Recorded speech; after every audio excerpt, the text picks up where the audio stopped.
의인은 넘어지지 않는 사람이 아니라 하나님 안에서 다시 일어나는 사람입니다. 이런 제목으로 하나님의 말씀을 증거하겠습니다.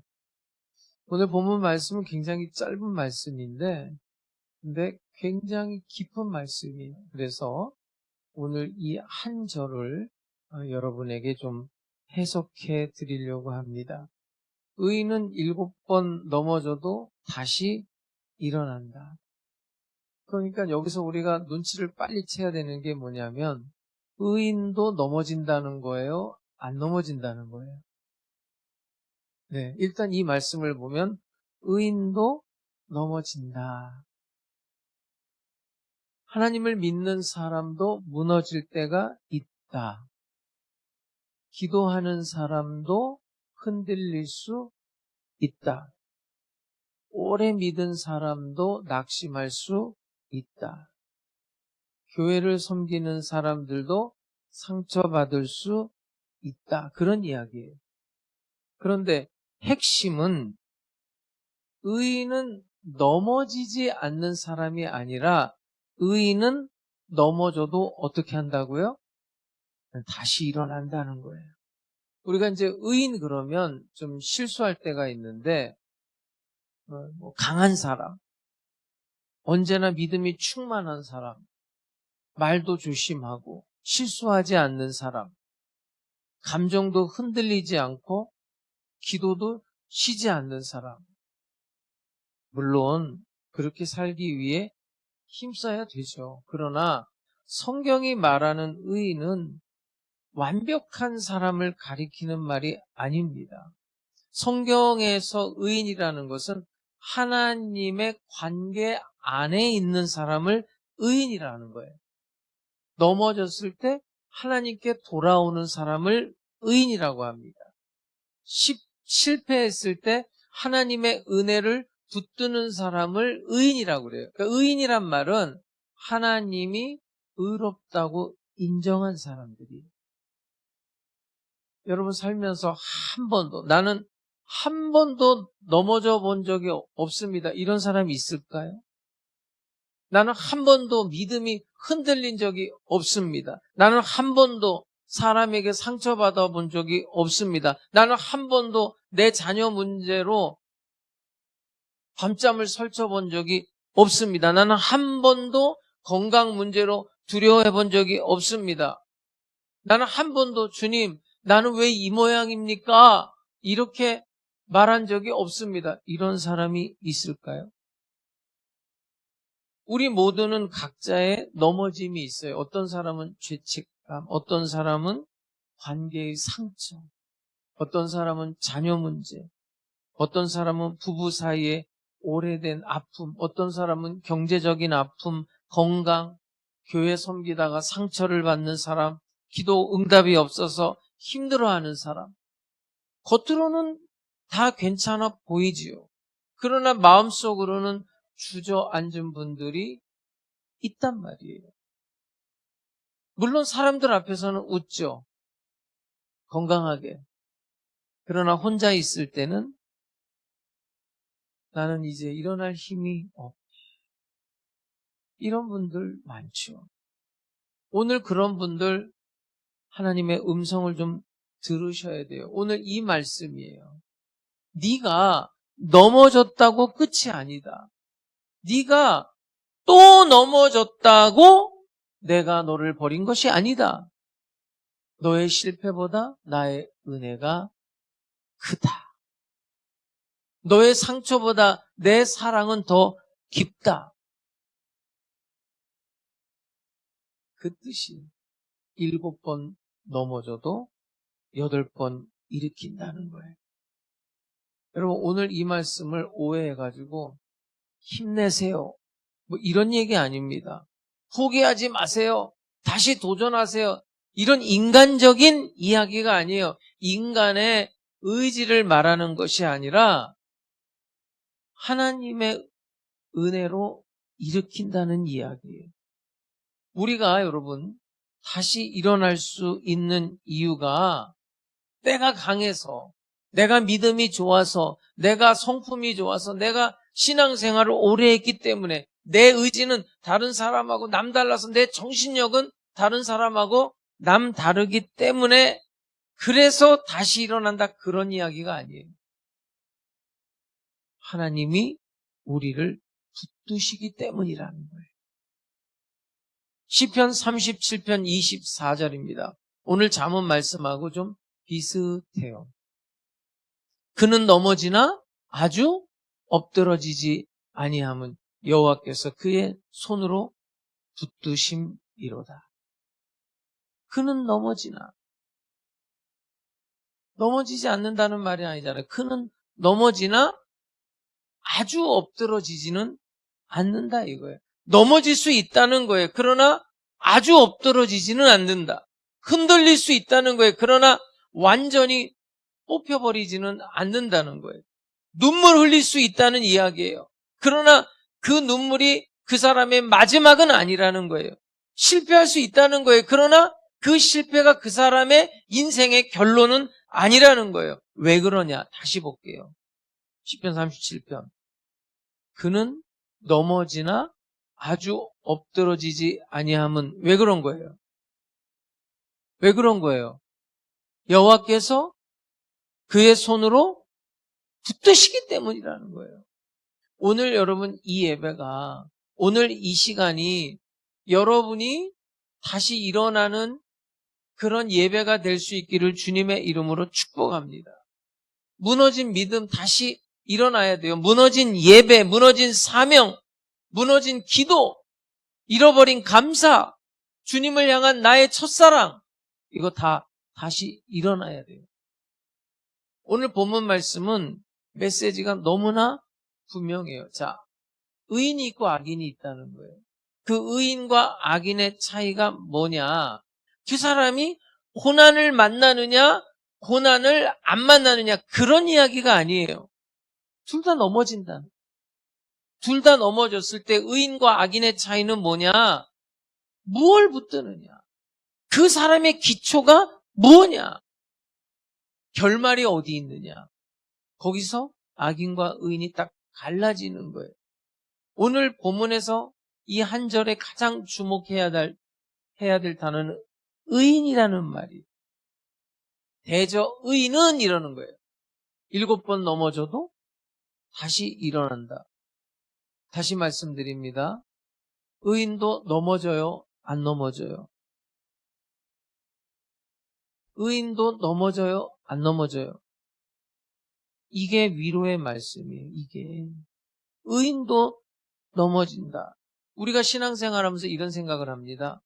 아, 내가 정말 믿음이 있다면 내가 이렇게 흔들릴까?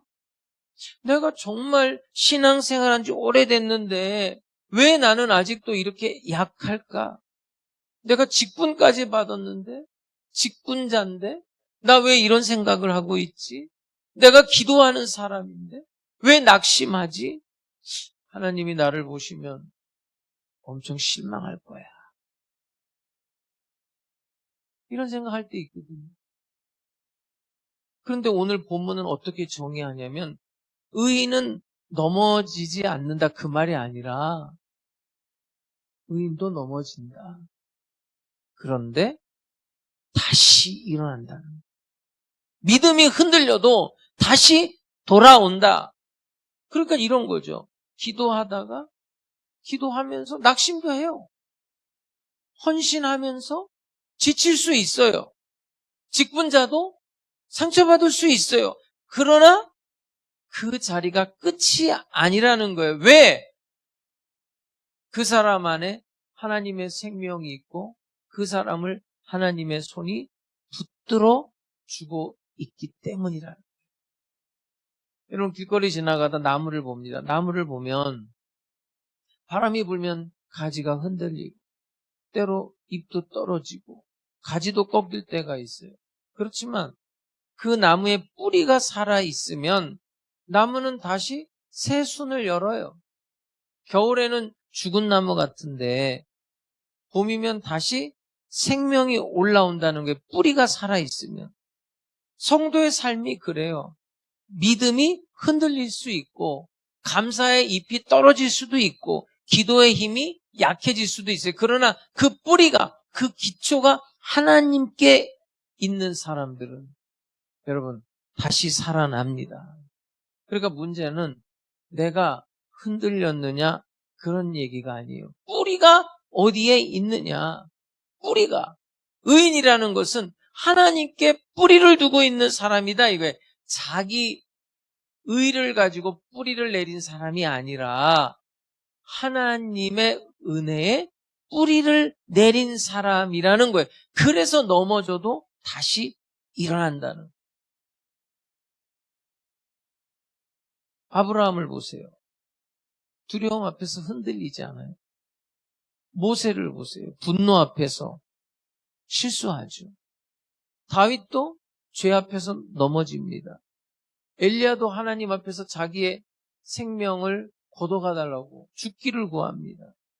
요나 같은 사람 하나님의 뜻을 피해가지고 도망쳐버려요. 베드로 예수님을 3번이나 부인한다고 저주하고 그 여자아이 앞에서 정말 비겁하고 치사한 짓 해요. 그런데 성경을 보세요. 하나님이 그들을 버리지 않아요. 그들의 그 실패의 장면이 그들의 마지막 장면이 아니란 말이에요. 하나님은 그들을 또다시 만나주시고 또다시 말씀해 주시고 또다시 세우시고 또다시 사용하신단 말이죠. 이게 복음입니다. 어디에 하나님이 완벽한 사람만을 쓰신다 이런 말씀이 어디 있어요? 그러니까 똑같아요. 오늘 우리에게도 하나님 말씀 이렇게 하고 있는 거죠. 너는 끝난 사람이 아니야. 너는 버림받은 사람이 아니야. 너는 실패로 정의될 사람이 아니야. 너는 그리스도 안에서 다시 일어날 사람이다. 하나님께서 오늘도 그의 사랑과 그의 은혜로 우리를 부르시는 줄로 믿습니다. 너는 내 자녀야. 내가 너를 사랑해. 나는 너를 포기하지 않아. 그렇기 때문에 여러분, 자기 자신을 너무 빨리 정죄하지 마세요. 여러분의 인생을 함부로 결론 내지 마세요. 하나님께서는 아직도 여러분을 붙들고 계시는 줄로 믿습니다. 그 말씀이에요. 의인은 7번 넘어져도 여기서 7번이라는 게 뭐냐면 단순히 숫자 7을 말하는 게 아니에요. 이 성경을 읽다가 히브리 사람들의 7이라는 숫자는 완전수, 충만한 수예요. 그러니까 이런 거죠. 7번까지는 되는데 8번부터는 안 돼. 이런 이야기가 아니란 말이에요. 의인이 7번 넘어진다는 건 의인이 많이 넘어져도 반복해서 넘어져도 정말 부끄러울 정도로 얼굴이 빨개지고 창피할 정도로 여러 번 넘어져도 하나님의 사람은 다시 일어난다? 못 일어난다? 일어난다는 뜻이에요. 제가 젊었을 때 허리 디스크 수술을 했어요. 그때는 뭐 다 이렇게 찢어가지고 수술을 해서 6개월 정도를 거의 방바닥 생활을 했어요. 근데 이제 제 친구 어머니도 이제 디스크 수술을 했는데 그분은 재발을 한 거예요. 터져버려가지고 이제 2번째 또 수술을 하게 된 거예요. 근데 이제 전화가 왔어요. 친구한테 영보가 엄마가 너 좀 와서 기도 좀 해달래. 그래서 이제 갔어요. 내가 이거 힘든 거 안다. 나도 수술했다. 이랬더니 그 친구 엄마가 하는 말이 뭐 너는 몰라. 아 나도 수술했다니까요. 너는 한 번 했잖아. 응? 첫 번째 수술한 거랑 또 2번째 수술 이거는 완전히 다르다는 거예요. 그 통증, 그 고통이 첫 번째랑 2번째는 비교가 할 수 없다는 거예요. 제가 지금 무슨 말을 하고 싶은 거냐면 우리가 실수도 하고 죄를 짓고 이렇게 넘어질 때 이게 한 번 넘어질 때랑 반복해서 그런 죄를 질 때랑은 이 절망감이 완전히 달라요. 처음에는 울면서 기도해요. 하나님, 앞으로는 안 그럴게요. 다시는 흔들리지 않을게요. 이러거든요. 그러고 나서 또 넘어져요. 또 반복해서 계속 실수하고, 계속 분노하고, 계속 염려하고, 이렇게 반복하면서 넘어지면, 그럼 이제 심각해지는 거야. 넌 안 돼. 너는 변하지 않아. 너는 구제불능이야. 이게 반복해서 넘어질 때는 뭐가 위험하냐면 사탄의 음성을 듣는.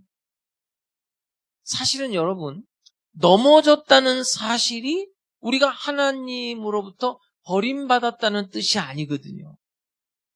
우리가 흔들렸다는 그 사실이 우리의 믿음이 없다는 뜻은 아니거든요. 내가 다시 또 약해졌다는 사실이 하나님이 나를 떠났다는 그런 의미는 아니거든요. 그게 오늘 말씀이잖아요. 의인은 7번 넘어져도 다시 일어난다. 그렇다고 해서 여러분 이 말씀을 또 오해하면 안 돼요. 실패를 가볍게 여겨라 이런 뜻 아닙니다. 죄를 대수롭지 않게 여겨라 이런 뜻도 아닙니다. 무너져도 괜찮으니까 아무렇게나 살아라. 더더욱 이런 뜻은 아닙니다.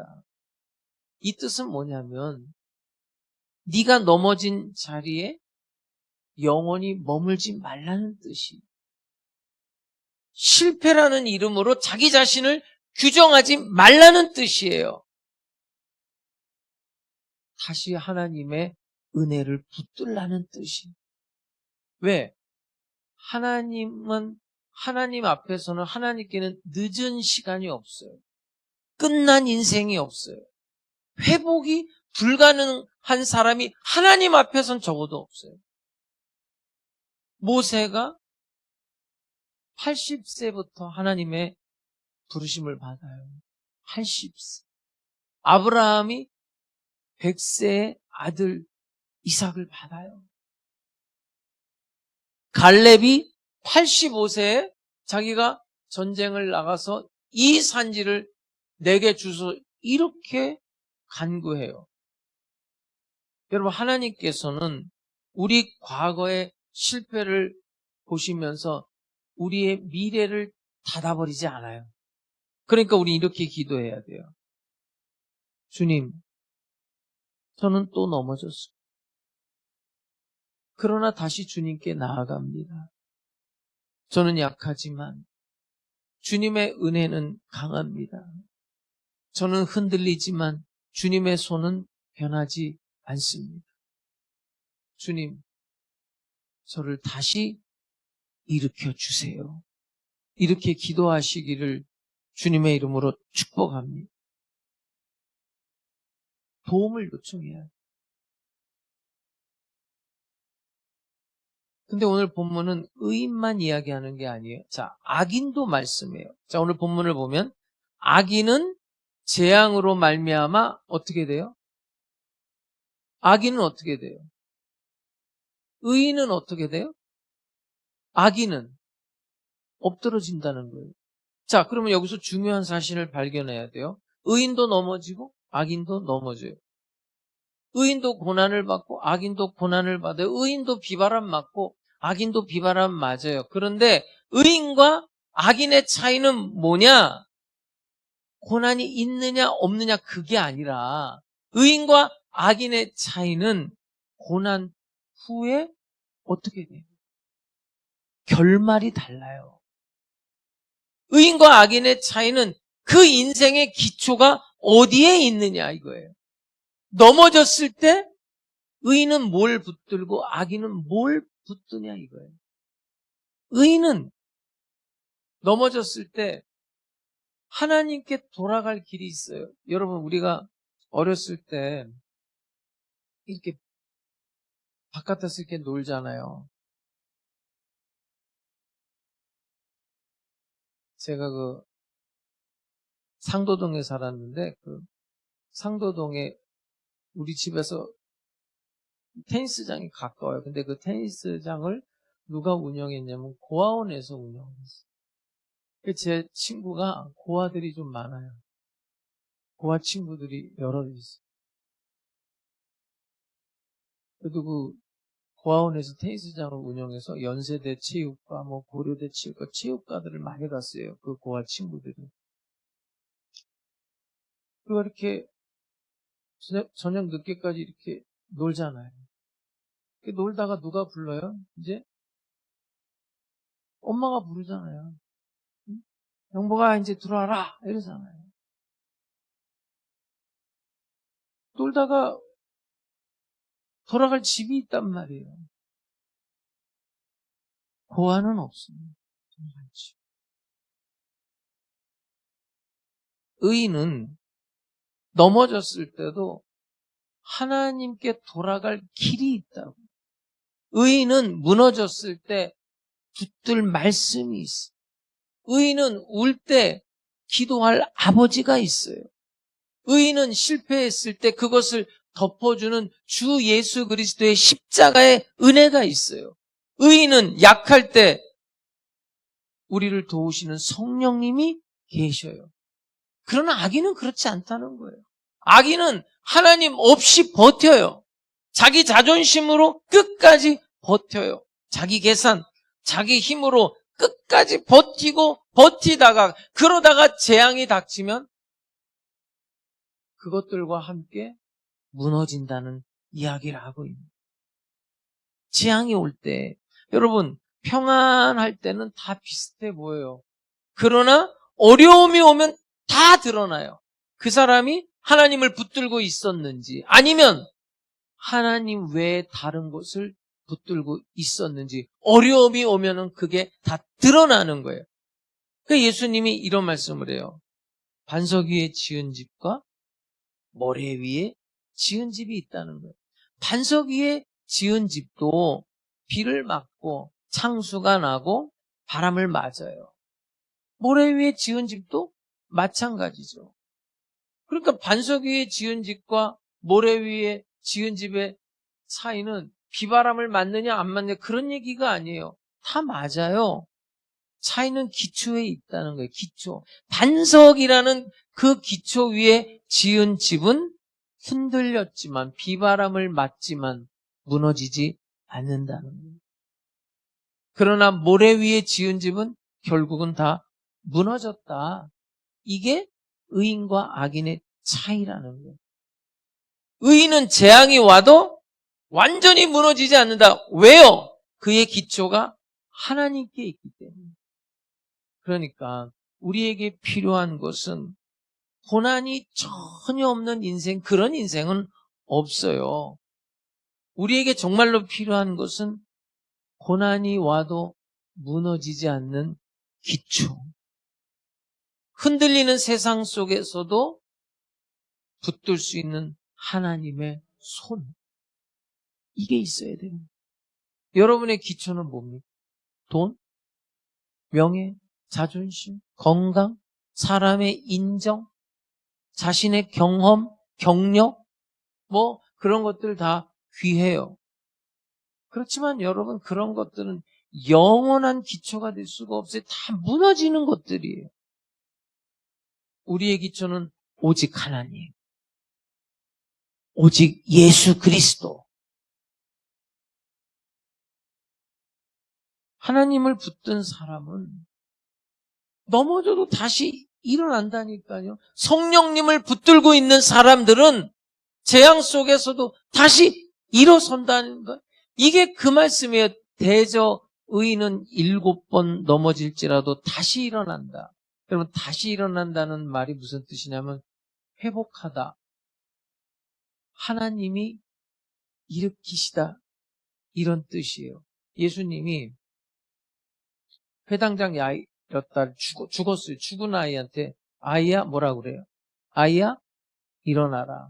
그 말이에요. 일어나라가 나인성 과부의 아들이 관 속에 있어요. 그 나인성 과부 아들 죽은 아들한테 청년아 뭐라 그래요? 일어나라가 그 말이에요. 사람을 향해 하나님은 일어나라고 말씀을 하시거든요. 낙심한 사람, 사명을 잃어버린 사람, 절망 속에 있는 사람한테 일어나라 이렇게 말하거든. 근데 그 일어난다는 게 인간 의지로, 인간의 정신력, 인간의 결단으로 일어나는 게 아니에요. 성경이 말하는 회복의 근원은 하나님께 있다는 거예요. 아니, 죽은 야이로 딸이 죽었는데 뭔 의지로 일어나요? 죽은 나인성 과부의 아들이 무슨 정신력이 있어서 무슨 결단을 하고 자기가 일어난다는 거예요.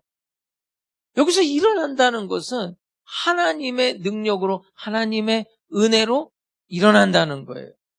그러니까 여러분, 주님, 제가 다시 일어나겠습니다. 물론 뭐 그런 것도 귀한 기도예요. 그런데 더 깊은 기도는 주님, 저를 다시 일으켜 주시옵소서. 주님, 다시 저의 손을 붙잡아 주시옵소서. 이렇게 기도해요.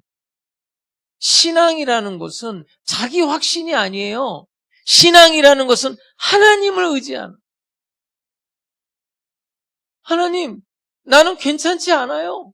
여러분, 하나님 앞에서 괜찮다고 말하지 마요. 뭐가 괜찮아요, 여러분이? 하나님, 나 괜찮지 않아요. 나 너무 힘들어요. 하나님, 나는 너무 지쳤어요. 나는 지금 무너졌습니다. 이렇게 도움을 청해야 돼요. 주님, 나를 좀 일으켜 주세요. 여러분, 이 고백이 회복의 시작이에요. 다윗을 보세요. 하나님과 하나님의 마음에 합한 사람. 다윗은 목동에서 왕이 되잖아요. 뭐 골리앗 같은 사람 만나도 두려워하지 않아요. 사울이 죽이겠다고 추격해도 하나님을 의지했잖아요. 이 사람. 찬양하고 예배의 사람이에요. 그렇지만 다윗도 넘어져요. 그 유명한 바세바 사건이에요. 이거는 다윗의 인생의 가장 어두운 시간이에요. 자기 욕망을 절제하지 못했어요. 죄를 감추기 위해서 또 더 큰 죄를 졌어요. 이건 단순한 실수가 아닙니다. 심각한 죄예요. 그런데 다윗이 어떻게 회복됐을까요? 다윗의 회복은 어디서부터 시작됐습니까? 하나님이 나단 선지자를 보내요. 죄를 지적하거든요. 근데 다윗은 변명하지 않아요. 내가 여호와께 죄를 범하였노라. 이렇게 고백해요. 이 사람이 다시 일어날 수 있었던 이유는 죄가 작았기 때문이 아니에요. 그것보다 더 큰 죄가 어디 있어요? 회개했기 때문에 일어난 거예요. 하나님 앞에 엎드렸기 때문에 일어난 거예요. 여러분, 하나님 앞에 엎드려야 돼요. 회개는 우리를 다시 살리는 은혜의 문이에요. 엘리야를 한번 생각해 보세요. 불의 사람 엘리야, 바알 선지자, 그 이방 선지자 850대 1로 하나님께서 하늘에서 불을 내려서 승리했단 말이에요. 그런데 승리한 이후에 무너져요. 그 이세벨이 자기를 죽이겠다고 협박하니까 광야로 도망을 가요. 로뎀나무 아래서 죽기를 소원해요. 이렇게 큰 은혜를 경험한 사람도 지칠 수 있단 말이에요.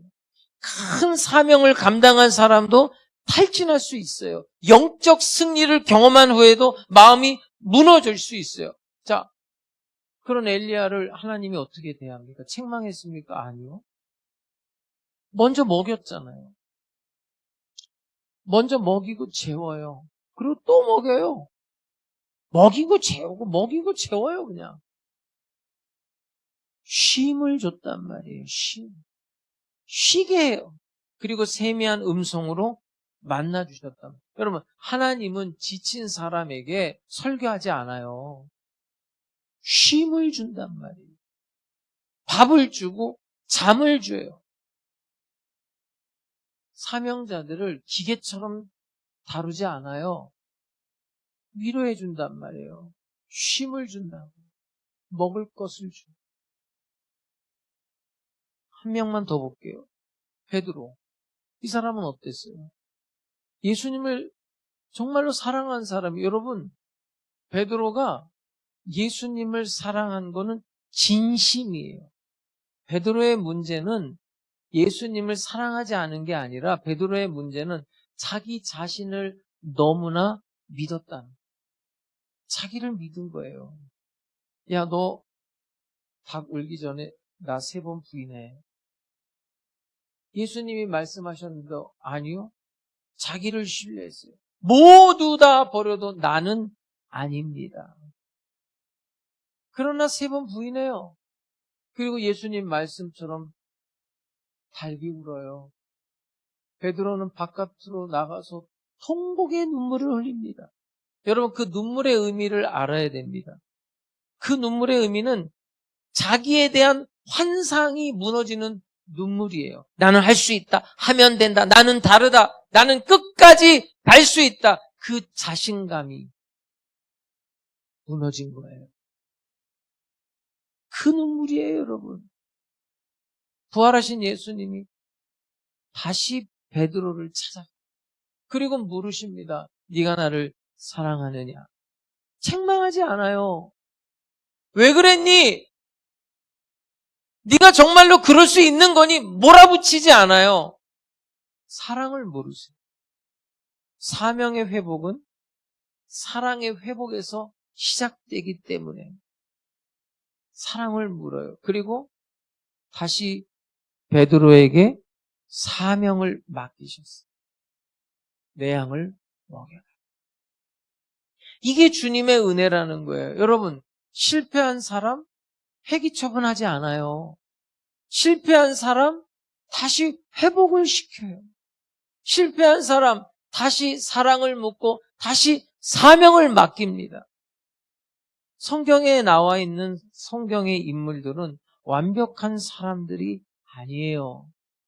그들도 넘어져요. 그러나 그들의 이야기가 넘어진 데서 거기서 end, 끝나지 않아요. 하나님이 그들을 다시 일으켜요. 다윗도 회개로 다시 일어나죠. 엘리야도 하나님이 재우고 밥 먹이면서 위로로 다시 일으키죠. 베드로도 주님의 사랑으로 다시 일으키죠. 그럼 우리는요? 우리도 다시 일어날 수 있다는 말씀이에요. 죄로 넘어졌다면 회개의 자리로 나오셔야 돼요.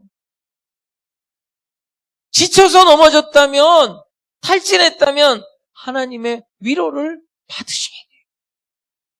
실패로 넘어졌다면 주님의 사랑으로 다시 서야 됩니다. 하나님은 넘어진 사람을 다시 일으키시는 좋으신 하나님이신 줄로 믿습니다. 십자가가 끝이 아니에요. 무덤이 끝이 아니에요. 하나님은 예수 그리스도를 다시 살리셨어요. 이게 복음이에요. 그리스도 안에 있는 사람들은 넘어짐이 마지막이 아니에요. 실패가 마지막이 아니에요. 상처가 마지막이 아니에요. 눈물이 마지막이 아니란 말이에요. 의인은 7번 넘어져도 다시 일어난다는 거예요. 성도 여러분, 죄책감에서 다시 일어나시기를 주의 이름으로 축복합니다. 상처로부터, 낙심으로부터, 두려움으로부터, 가정의 아픔으로부터, 자녀 문제로부터, 건강의 불안으로부터, 사명의 피로감으로부터, 신앙의 침체로부터 다시 일어날 수 있기를 주의 이름으로 축복합니다. 다시 예배하세요. 다시 기도하세요. 다시 헌신하세요. 다시 감사하세요. 다시 말씀을 붙드세요. 다시 주님의 손을 붙드세요. 여러분의 인생의 마지막 문장은 실패가 아니에요. 눈물이 아니에요. 상처가 아니에요. 후회가 아니에요. 여러분의 마지막 문장은 은혜입니다. 용서입니다. 생명입니다. 회복입니다. 오늘 주님 이 말씀은 이런 뜻이에요. 일어나라.